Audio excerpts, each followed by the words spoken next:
今天呢，我们要继续的讲说普贤行愿文。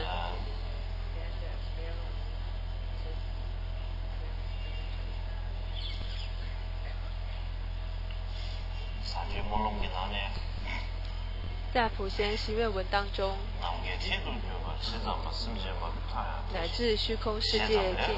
众生极业烦恼尽，如是一切无尽时，我愿究竟恒无尽。有这样一句寄语，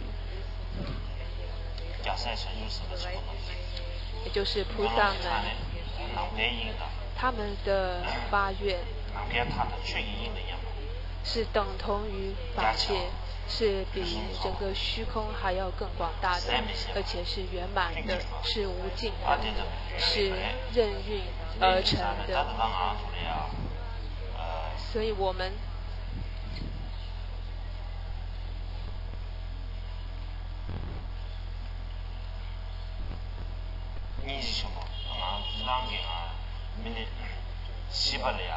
一般我们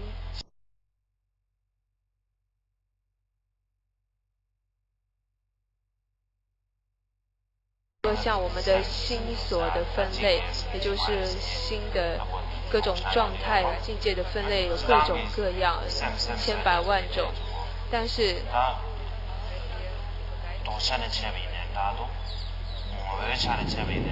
不论你是从本质上去分，或者是从各种的方面去分，心它的状态都有非常多种。但是这当中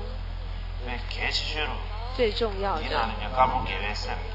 这里面的这个善心所，也就是慈悲跟智慧，那这两种心所是非常重要，所以因此呢，在这个藏文里面叫 Shara， 最后这个字 Rab 的意思呢，也就是最好的、最棒的意思，是最好的、最棒的知识啊，就是智慧。那至于慈悲，慈悲呢，在藏文里面叫宁界，它第二个字呢，这个发音呢，也就是指这个最尊胜的。也就是说，是一切的这个心当中呢，是像国王一样的，也可以说是在所有的心所当中，如同这个王者一般的一种心理状态。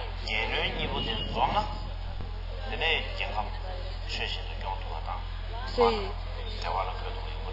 当一个王城里面呢，有了国王之后，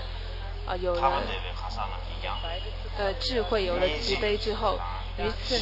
于是我们才能够真正统治整个王城、整个王国，也才能够真正完成到自利跟利他。所以佛法的根本，也就是慈悲跟智慧。佛陀说法，他都是在尽量的去利益众生，符合着每一个众生的心意跟心愿去说法。佛陀对于需要空性教法的人说空性教法，对于不需要空性教法的人，佛陀也会说各种适合或符合于这一个众生，能够利益到这个众生的佛法。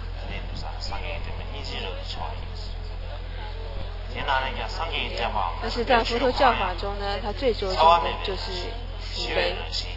而佛陀的法，它是一种无伤害的，没有任何伤害的，没有任何迫害的法。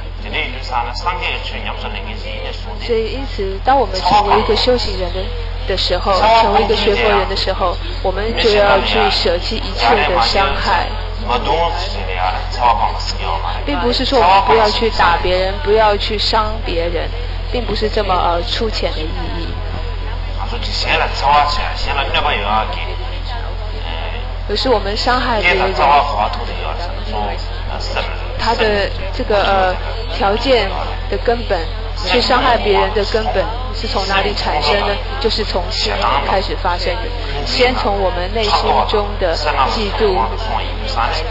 吝啬、嗔恨、愤恨，从这种心理的状态而产生对他人的伤害。所以我们常常说十不善业，十不善业里面有生的3种善业，余的生的3种不善业，余的4种不善业。最后呢，也有意面上的3种不善业。但其实这都根本在于心上，在我们还没伤害别人时，当我们先升起了一种嗔恨心时，其实是先伤害了自己。当我们升起嗔恨时，甚至睡都睡不好，所以可以说是先伤害到了自己。所以一种嗔恨的心是在你还没有伤到别人前，其实已经把自己先伤害到了。而当我们真正去伤害到他人的时候，当然就是透过身跟语的这种作用。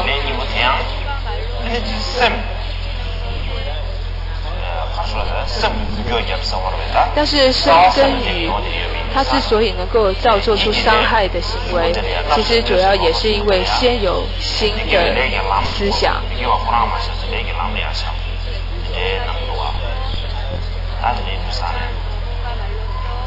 于是才会造作出身跟语的业行，不善的业行。因此，我们要尽量让我们的内在能够真正的平静、宁静。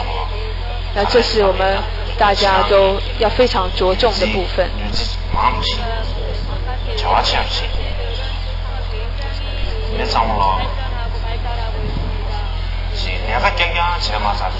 像现在的人们都非常的忙碌，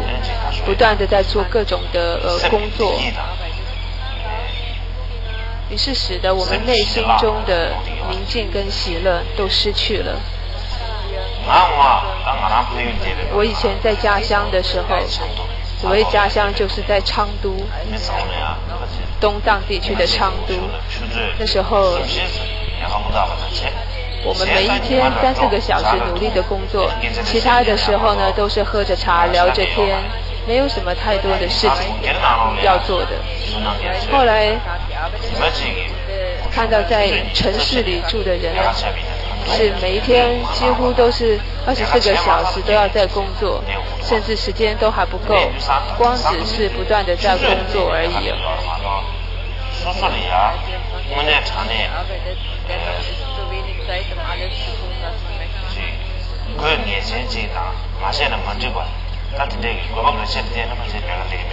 甚至他不光只是为了一般的工作而已，那甚至是还为了自己的衣食啊，为了自己的必须所需呢，不断的在做这个做那个，做很多的工作。甚至当然，如果我们是个机器的话呢，机器是不会累的，它也不需要就是说特别停下来。但是人不是机器，人是会累的。所以呢，整个这个世界现在让人们都像机器一样的不断的在运作，不断的在工作的，使得人们都非常的辛苦跟痛苦。有时候我们看看一些工厂当中，很多人反而去自杀，工厂的工人很多都自杀了，就是因为太大的压力，工作过度了、过量了，所以使得自己就受不了了。我想这是一种很大的痛苦。但是当我们的心调柔极静，可以说是佛法的一个根本。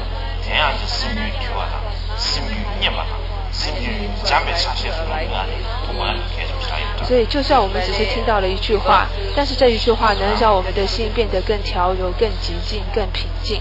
那么这才是最重要的。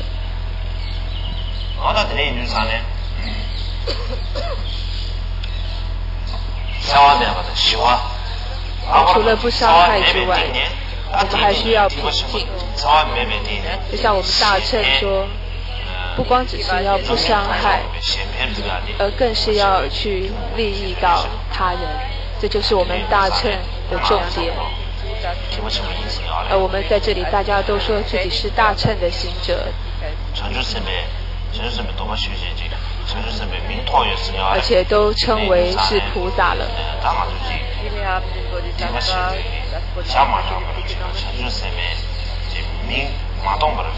所以我们不要呢就浪费了菩萨这样子的名称，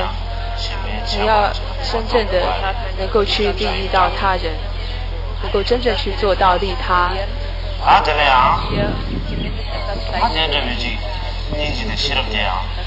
那至于讲到慈悲跟智慧，在慈悲这里我要说一个故事了。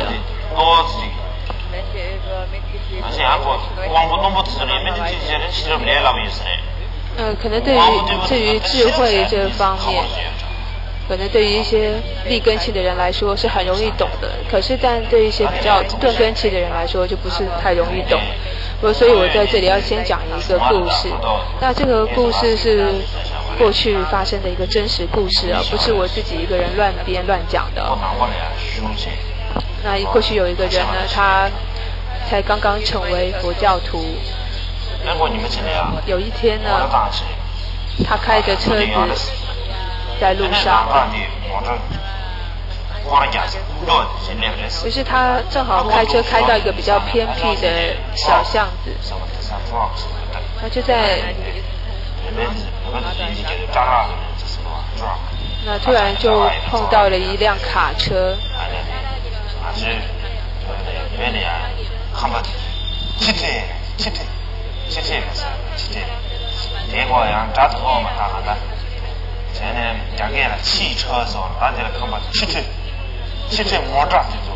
那这个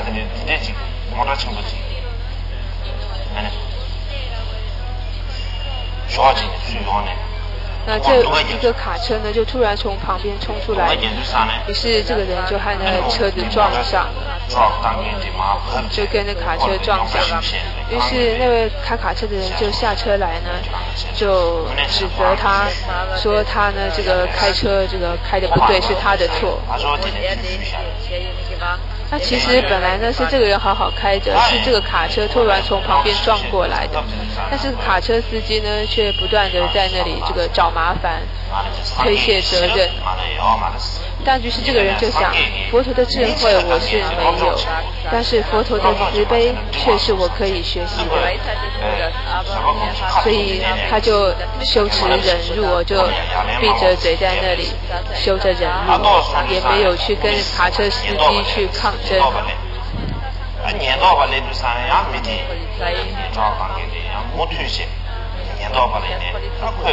那于是旁边慢慢有一些路人过来了，然后呢这个卡车司机呢也还是在那里啊，就是恶人先告状，不断的在数落着这个人的过错。于是呢这个警察来了之后也是同样的道理，于是最后就罚了这个人。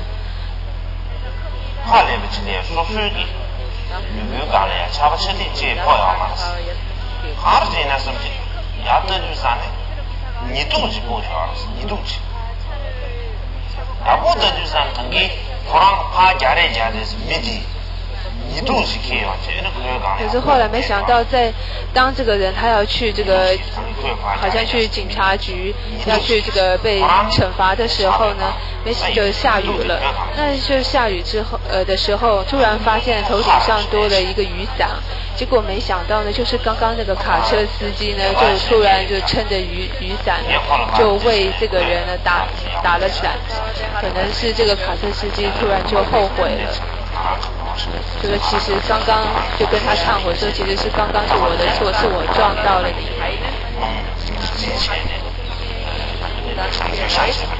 然后就向这个人就是道歉和忏悔了。所以就有这样的一个故事。但是这个人他也才去佛门不久。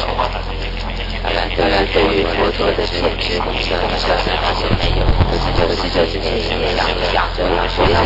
佛陀的慈悲。所以虽然还是对他的业障，但是他能够就是修持佛陀的慈悲，最后的结果就就是让这个服来他的人反而心生忏悔，然后为他这个诚心感恩，向他道歉，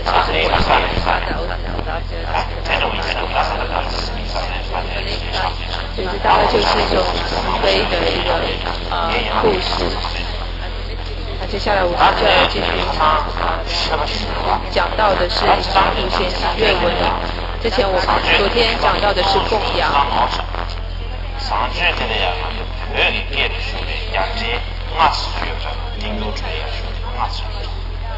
那在龙树菩萨，我们之前有讲到这个普贤行哦。那在这里呢，龙树菩萨他有著作一个普贤行的注释，也有世亲菩萨他所著作的一个普贤行的注释。但是呢，那都是后那个藏传佛法后弘期的时候呢，所翻译过来的一些这个译本。所以，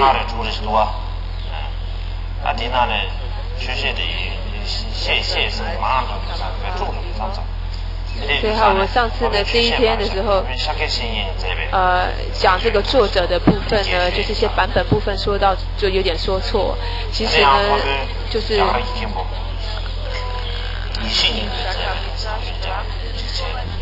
所以就是说，在这个对于著作，就是著作解释版本上面的这个人名是讲错了。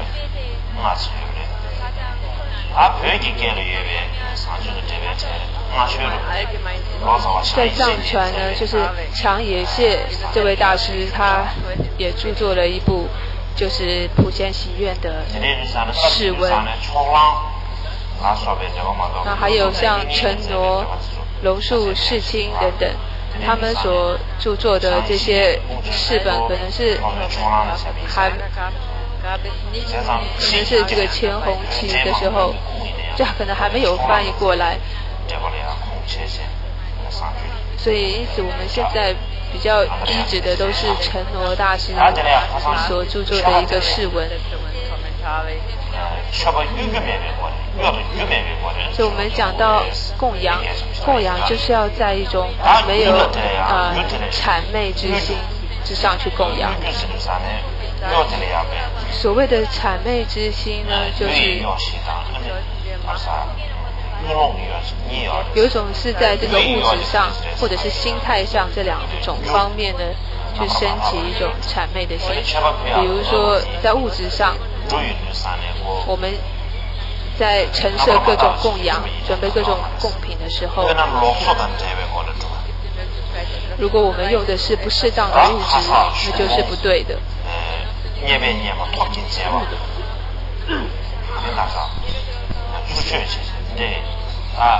或比如说是不如法的贡品，或者是用不正当的这个资具，或者是这个不义之财等等来作为供养的话呢，那都是不清净的供养。所以以戒律来说，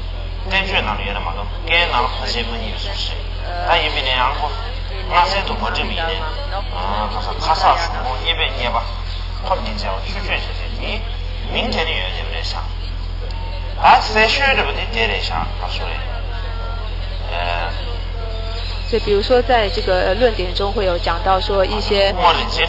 不义之财或者是非正命的这些资具等等这些或欺骗所得来的东西，用这些来去做供养的话呢，这是不清净的，就是有提到这些，或者是说透过一些谄媚所得来的东西，用这些来供养的话呢，都是不好的。另外就是法尊法师他翻译出来的这个论点当中有很广泛的解释说，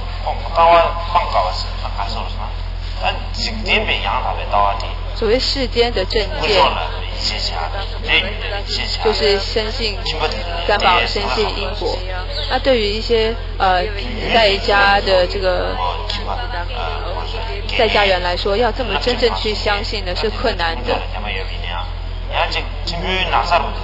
比如说，我们都说深信三宝，但是如果突然自己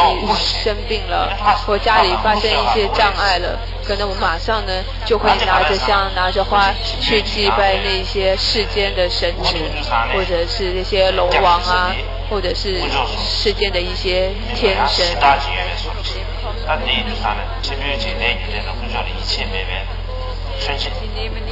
所以，因此很多世间的人呢，要真正的深信三宝跟深信因果，这是非常困难的。那至于呢，这个出家人来说，因为之前我们这过去呢，这个生前是没有任何自己的资具的，完全就是要靠施主的供养，甚至连食物都要去托钵乞食才能够获得。比如说像这个泰国、斯里兰卡这些地方，到现在为止，那里的僧人都是要去托钵乞食的。但是因为当地的这个国家也是比较穷困，所以有的时候一些僧人去乞食之后，可能所乞食回来的食物是只有一些米饭，或者是只有一些汤，或者有些人得到，有些人没有得到。我看现在我们这个藏传的这个出家人已经是很幸运的，因为又有饭又有汤啊，几乎是都有了。但是呢，如果你是去乞食的话，你是没有办法说我要吃这个或我不吃这个，所以可以说是人家给什么你就得吃什么的。所以有的时候有些人有食物，有些人又得不到食物。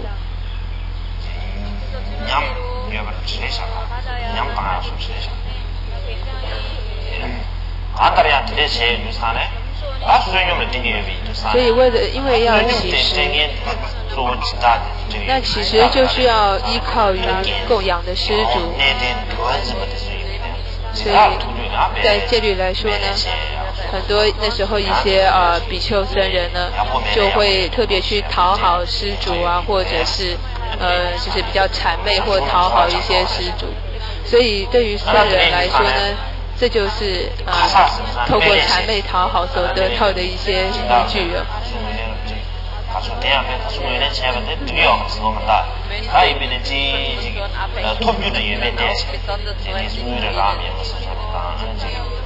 或者有的时候，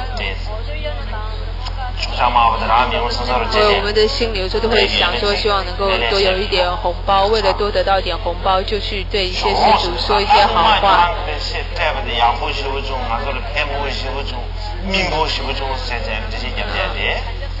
然后比如说对一些施主说啊，你真是功德无量啊，真好啊，帮我们很大的忙啊等等，就说对施主说一些好话，然后就是因此而得到这个一些供养跟资具。就是对于生前来说，就是不正当的获得。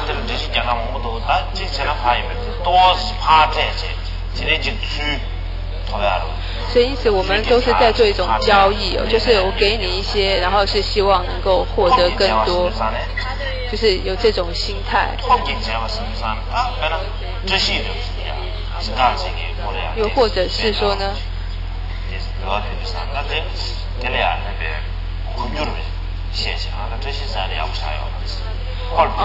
或者是呢说呢是去这个叫搬弄是非啊，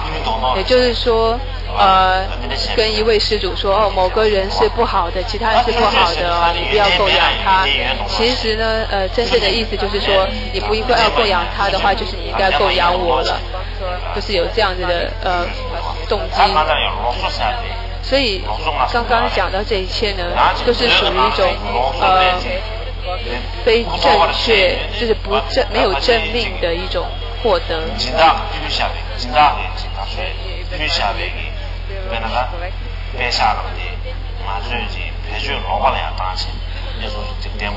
另外或者是我们对于施主的供养，我们拿去比如说去看电视啦、看电影啦，或者是用在一些不正确的作为上面。所以这就是我们这个比丘或僧人呢这个的错误的使用。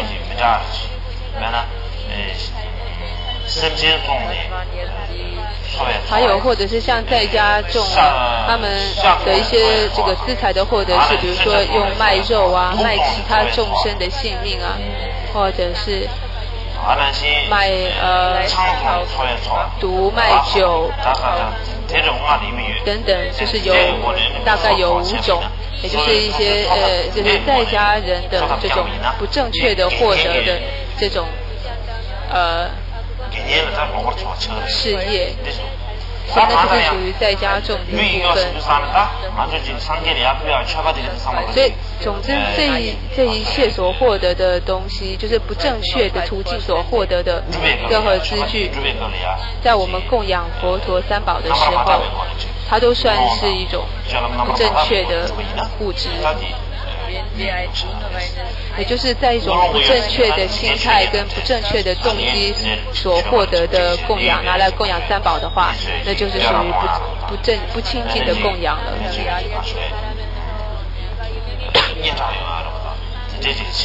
又或者是我们希望得到名声，或希望得到财富，或者自己希望得到一些什么而去做供养的话，那这也是不清净的供养。所以我们需要在一种完全的没有谄取的、谄媚的、正确的这种心态上去供养。好，这是供养的部分就补充说明完了。那接下来讲到的是忏悔业障。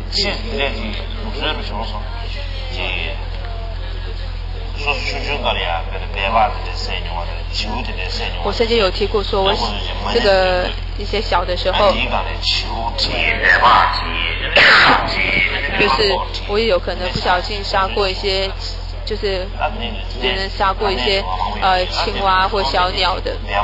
所以那时候都会自然的会在这个石头上就刻上这个小青蛙、小鸟的名字，然后就是为他们超度，就是忏悔。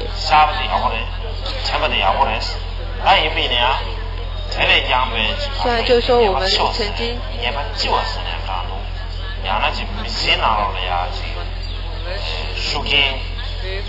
那有的时候我们不小心会伤害到一些生命啊、性命，当然我们可以说去忏悔，但其实我们人生中最大的这个该忏悔的是什么呢？也就是毁犯了世界，对这个部分是我们必须要去真诚的忏悔的。比如说这个别解脱戒、菩萨戒。那对于这一切呢，还有饶益有情戒，都是我们需要真心去忏悔的，也就是你曾经发过的誓愿而你毁犯了。那对于这个部分，我们是要是比较严重，是要去忏悔的。因为你曾经做过很大的承诺，但是呢，你之后却毁犯了自己的誓言，毁犯了自己的承诺。所以这就会产生一种很大的一种障碍，所以于是我们就要对于自己所做的任何毁犯，就要真正的去发露忏悔。就是我们的心有各种不同的思想，所以每一种，所以我们由心。因为心的这个思想呢是不断的在发生的，所以我们没有办法真的去完全的去忏悔，就是每一时每一刻都忏悔是不可能的。但是呢，我们因此没有办法说我要忏这个罪或忏那个罪，其实是从无始以来，我们对于一切我们曾经可能做过的任何的罪业，就是在心理上我们都要这样想去忏悔。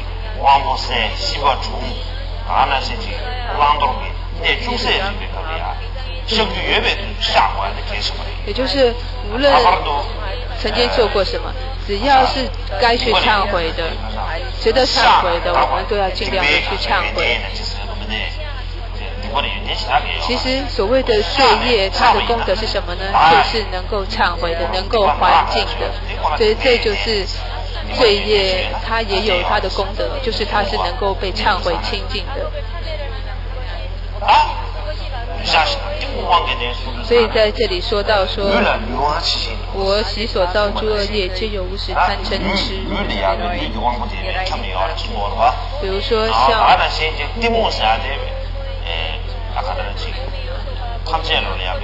比如说像我们的身体贪嗔痴，那可能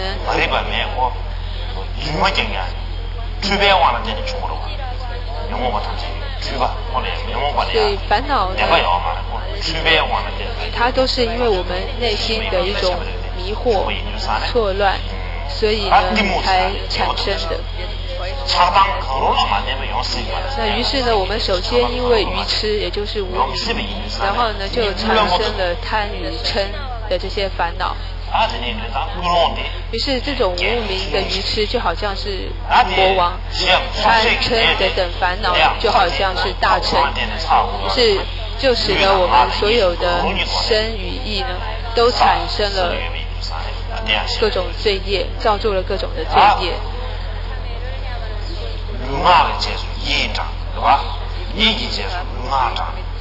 所以可以说身语呢跟着心，但心也去跟着身跟语，他们就像互相这种作用着，来造作了许多的罪业。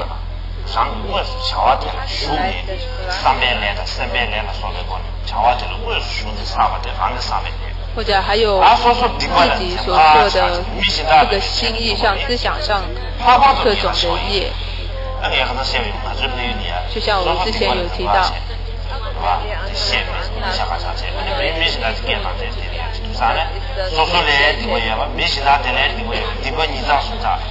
比如说呢，自己的这个过错呢，那不忏悔之外呢，还要叫这个别人去做，所以于是呢，就变成是让自己跟他人都共同的造业。比如说像那个之前法王提到说，他在家乡说自己这个不杀生，然后去叫汉族人去帮忙杀生，那其实就是双重的这种罪业了。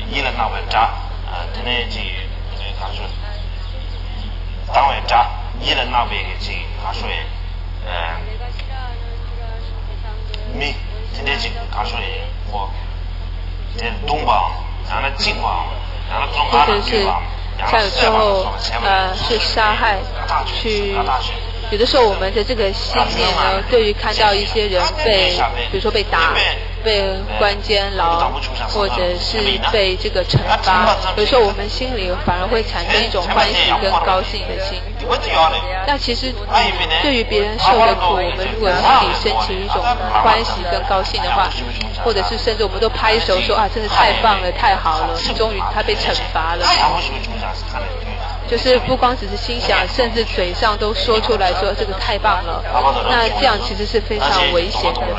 尤其是对于我们出家人来说，光只是这样做，甚至都已经是违反了你的戒律了。所以这个可以说过患是非常大的。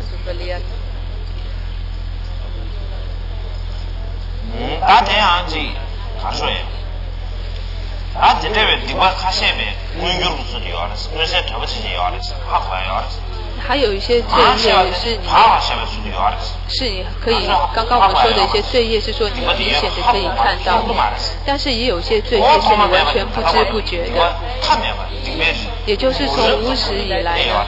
好像就是潜藏在某一个地方，你甚至自己都没有办法意识到这是一种罪业。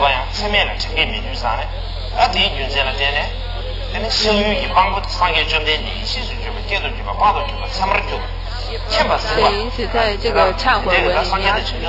就会说到呢，让这个诸佛菩萨是只有你们才能够看得到我们这些自己都看不到的罪业的，不论我做了什么错误、什么罪业，那今天我自己是看不到的，所以诸佛菩萨呢，这个正等觉正遍知明行足诸佛菩萨是诸佛菩萨，让你们来作为我的证人。今天不光是我一个人而已，而是我要呢带着一切众生的罪业，今天在这里呢一起向诸佛菩萨去忏悔，让诸佛菩萨作为我们的证人去忏悔。然后并且呢，让为了一切众生的罪障都能清净而去回向。如果我们能够带着这样的心去回向的去忏悔的话，那么这个忏悔的力量呢，也就会是更大的，而由这种忏悔所产生的善业也会是更大的。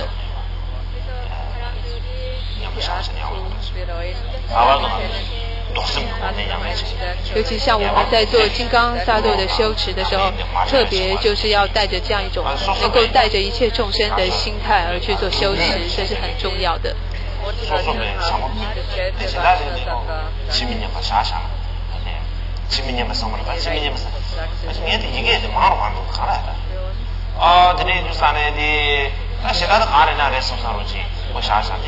所以不能够说在修行的时候不能说呢就只是顾着自己，好像只是赶快把自己的罪障清净了一下，然后呢不管别人的这个死活，不管别人怎么样，这是不可以这样子的。所以在忏悔罪障、忏悔罪堕的时候，我们是需要透过有4种力量来能够帮助我们真正净除罪障的。那这4力当中，最重要的就是牵引力哦。这牵引力就是说，看到自己的错误，也就是对于自己有什么错，自己能够真正去看到，这是最重要的。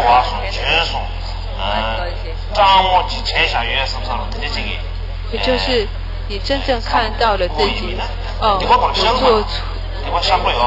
如果我们自己没有办法看到自己的错误，还反而认为自己做的是对的，自己做的是好的，那我们就没有办法忏悔了。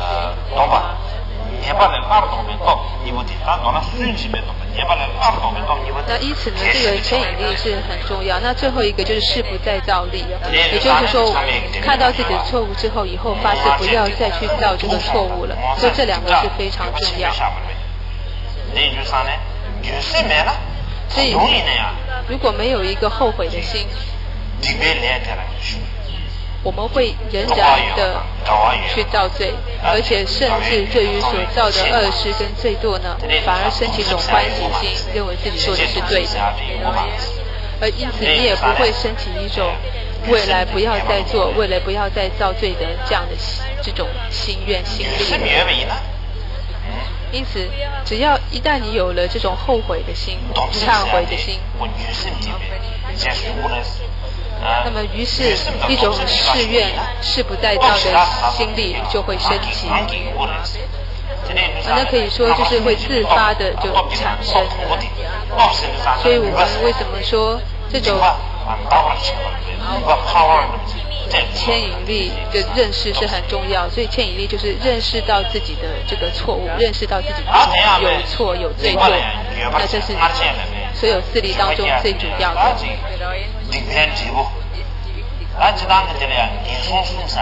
一般我们说到3恶道，可以说是一些罪堕犯的这个罪业的结果，但是我们也有说呢，就是因的3恶道跟果的3恶道。其实因的3恶道呢，就是贪嗔痴了，但就因为这因上的3恶道贪嗔痴，就产生了果上的3恶道，就是地狱、恶鬼、畜生道。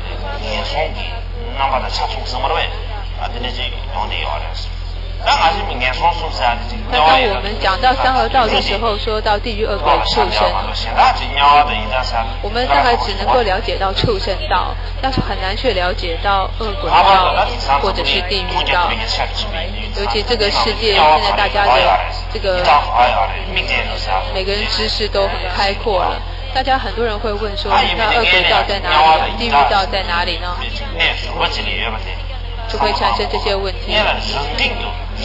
其实我们先不要去想得太远，其实我们先想一想自身的情况。就像有一些人嗔恨心比较重的人，可能他的状况处境就有点像是在地狱道了，就有点像是在炎热地狱里面一样，因为他的这个心都好像在燃烧一样。尤其当一个人有嗔恨的时候，那个人几乎呢就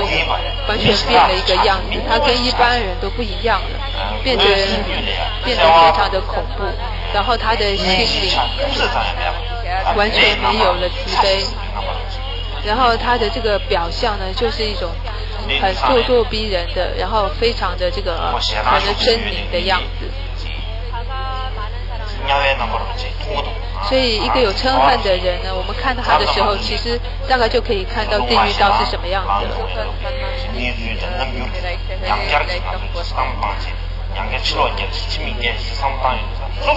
所以有的时候想想自己在生气的时候是什么样子，真的也会把自己吓一跳。你会想想说啊，当我生气的时候，竟然会变成这个样子。所以我们就要一再的去想一想自己或别人是生气的时候是多么的粗言恶语，是多么的狰狞面目。这么去想的时候，你就会认识到说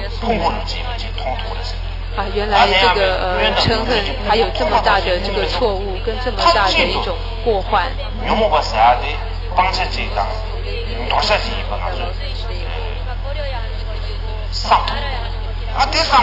其实我们就要想，这一切的这种烦恼过患呢，是绝对一定要舍弃的。但是也有些人会说，这些烦恼呢，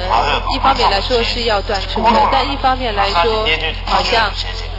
也是有必要的。比如说有的时候做一些事情，你不表现的好像生气啊，不跟人家去吵架的话呢，好像你就没有办法达到自己的一些目标。所以我们有时候反而会觉得这些烦恼过患似乎也有正面的一面，有用的一面哦。有些人也这么想。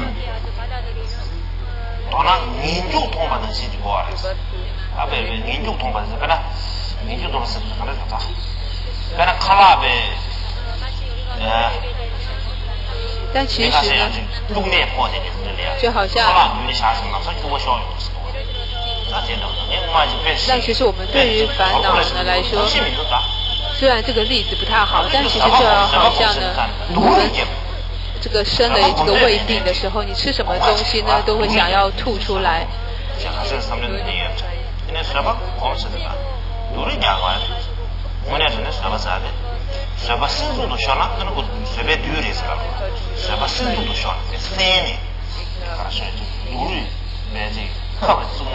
又或者是说我们呢，在忍辱的时候呢，光只是在那里苦忍着、忍耐着，好像人家这个一个针戳着你，你还要在那边这个忍辱忍耐着，或者又好像有些以前看到一些那个少林的僧人在学武术的时候呢，为了要让自己身体变得这个很坚硬，所以他们要这个持气，然后让人家就是拿这个棍子打，拿砖头砸的，然后都好像这个刀枪不入一样。就是我们会觉得忍辱就好像是这个样，就是你要忍着，然后要坚硬着，然后要在那里强忍着的感觉。其实当我们看到烦恼的时候，你不需要去忍耐烦恼，因为只要你看到它是过患，烦恼是过患的时候，那么你就自然的会觉得要去舍弃它，自然觉得你不需要它了。就好像我们看到大便的时候，你会想要去拿大便吗？不会的。如果叫你去吃大便的话，你会想要去吃它吗？没有人会要去吃大便的。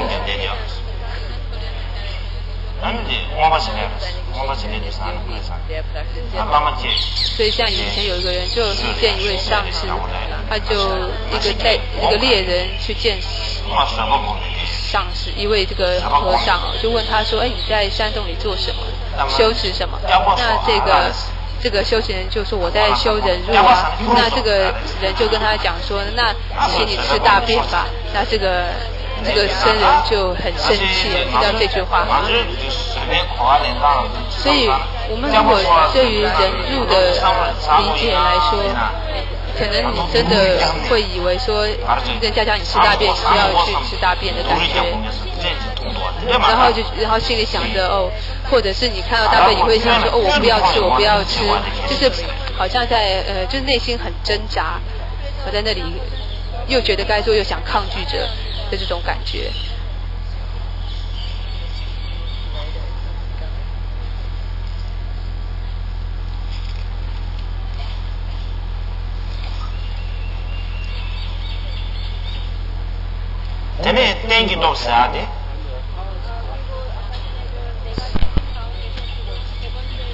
所以刚刚的意思也就是说呢，当你看到烦恼它是过患的时候，其实你是自然而然的就会想要去舍弃它的。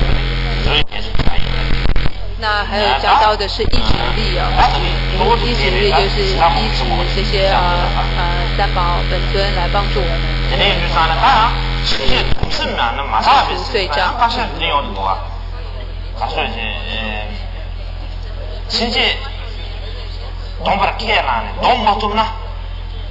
나는 예반 미다베티도 눈도 유로래. 근데 다 윤이 형사 맞다디.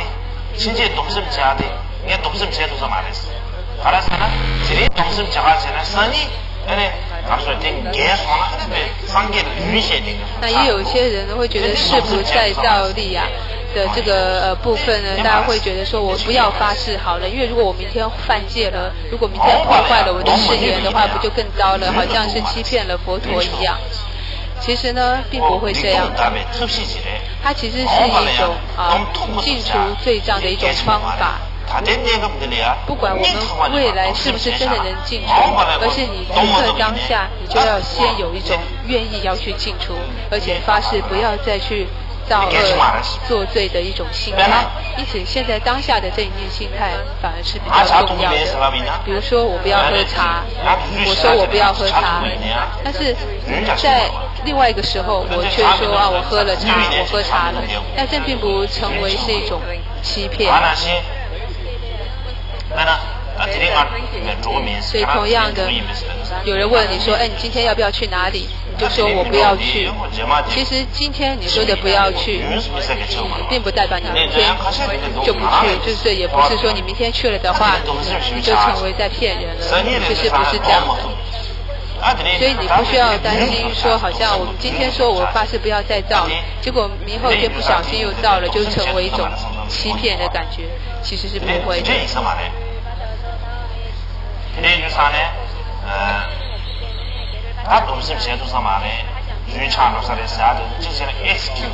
所以很多人说呢，就是因为怕以后又再犯了，所以我现在呢不会去立任何的誓言，说我不要再犯哦。那其实这可能这种说法可能也是一种借口。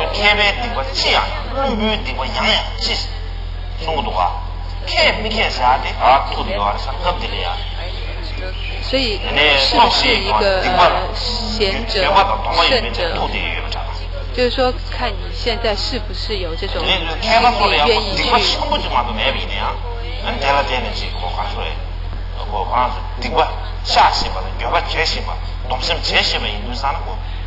所以一个这个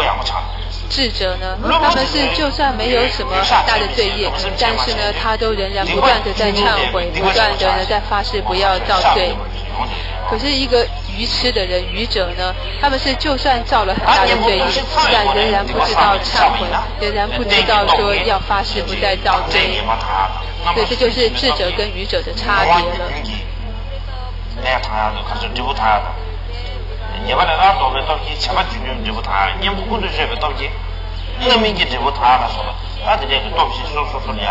所以，当然这4种忏悔的力量呢，他们每一个都有他个别的一种利益，就是让我们进出罪障的利益。所以总归来说，忏悔业障就是很重要。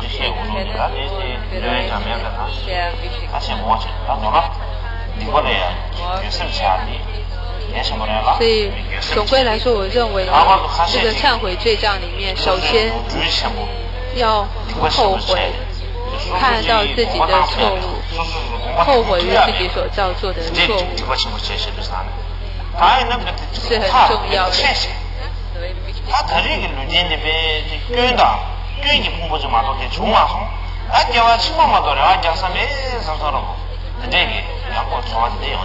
也有很多人觉得说啊，我今生已经这样子了，人只能指望未来，今生什么都做不了了。也有些人是这样子的想法。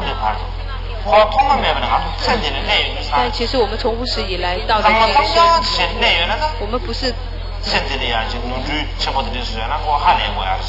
如果我们是干干净净的变到了今生，只有今生才造罪的话，那当然是觉得太不可思议了。但是其实我们能够变成到了今生，可以说是造作了无数的罪业，无数无量的罪恶，然后一直到了今生的。所以，可是今生如果我们能够明白到了啊，自己造就了罪业，自己有过这个犯错，光只是这样认识到，其实都已经是非常了不起的，跟非常这个有善缘善根的了。所以不要只看到我们今生是做了什么错事，或者是做了什么罪恶，其实要想的是无始以来我们都做过，而今天我们只是要升起一念的了解，然后透过了解到我们自己做的罪恶，然后我们要去舍弃这些罪多。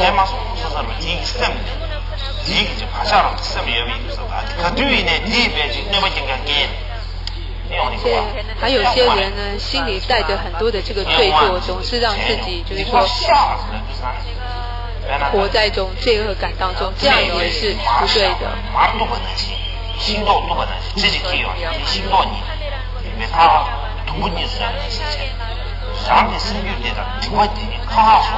然后就有的时候，我们其实要懂的是，把罪恶跟我们的心性要把它分开，就好像是拿一个刀子呢去切一个西瓜一样，把它切成2半。所以我们要知道的是，我们的心性不是罪恶，罪恶并不是我们的心性。所以，因此，当我们一旦了解到了自己的罪堕跟恶业的时候，我们就更要知道呢，原来我们的心性是清净的，而且呢，我们是可以有全新的开始的，而且我们是可以再重新做人的。所以我们不需要把那些罪恶跟罪堕全部都抓得紧紧的放在这个身体肚子里头一样。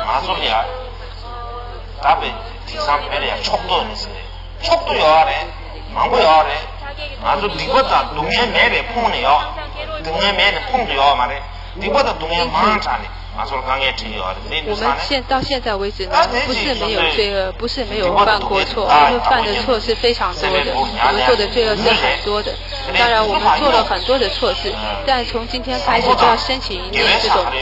奋力的心。我要舍弃这一切的错误，舍弃这一切的这个罪恶跟罪堕。那从今天开始呢，我们要有全新的一种开始，好好的去修持。所以就是我们更应该是要有这样子的一种心情去面对我们自己所做的各种的罪业。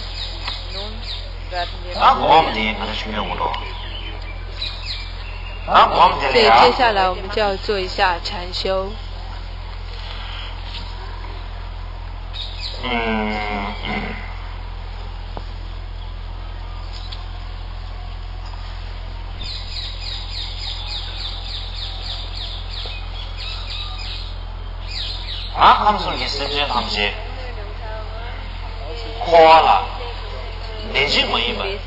三界的众生们至今为止，因为业力呢，在轮回里面不断的流转着，不知道自己在受苦，在苦中却不知道自己在受着苦，完全愚痴的这么在轮回中流转着。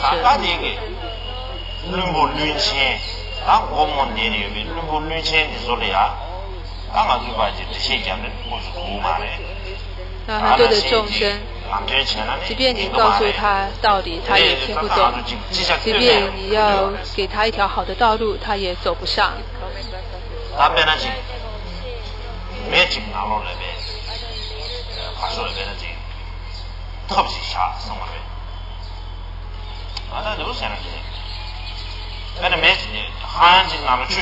就好像你把一只青蛙放在水中，一个容器里面盛满水，放一只青蛙，下面有火在煮着。刚开始这个火在烧的时候，他不觉得水是烫的，但直到这个水开始烫的时候，当这只青蛙想要跳出来时，已经来不及了。所以很多的众生，包括我们，在轮回当中，只是看不到轮回的破坏，反而还觉得轮回是很舒服的。可是，一旦有一天，当你真正认识到的时候，往往是已经来不及的时候。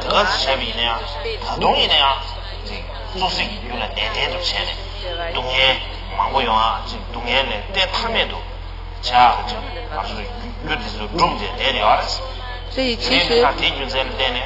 我们在这个轮回中已经一直是在痛苦当中，自己不觉得而已。